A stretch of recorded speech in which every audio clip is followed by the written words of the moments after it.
Sizga 80-60 topib qo'ydim. O'tgan safar ulgurmadingiz-ku, bu safar ulgura qoling.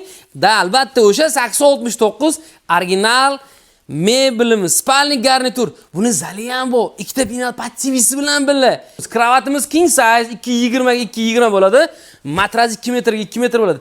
Ortoped HB materialdan siz uchun qildirib qo'yganman. Shkop chiroyiga qarang. Hajmini chiroyligini ko'ring. 3 metrlik shkop. Chesterni chiroyligi bitta baho beramiz, haybati bilan ajralib turadi. Mana men bilan solishtirsangiz ham bo'ladi. Trimoni go'zalligini qarang. Qanaqa chiroyli trimosi bor. Ikkita cho'tki tumbuchkasi ham bor. Tumbuchka Abishning tumbuchkadan katta hisoblanadi. Bir pinal kamoti ham bor buni. Patsivisi, ikkita pinali 8069 original desa ham bo'ladi. Lekin bunga moslab turib birga bir ziynatdan olgan ekanlar. 1700-1800 dollarga. Buni men sizga 700 dollarga berib yuboraman. Azlar o'zini davrida bu garnitur 4,5 ming 5 ming dollar atrofida sotilgan. Biz nech pul deysizmi? 1600 dollarga berib yuboraman. Like bosib tanishimizga jo'natib qo'yamiz.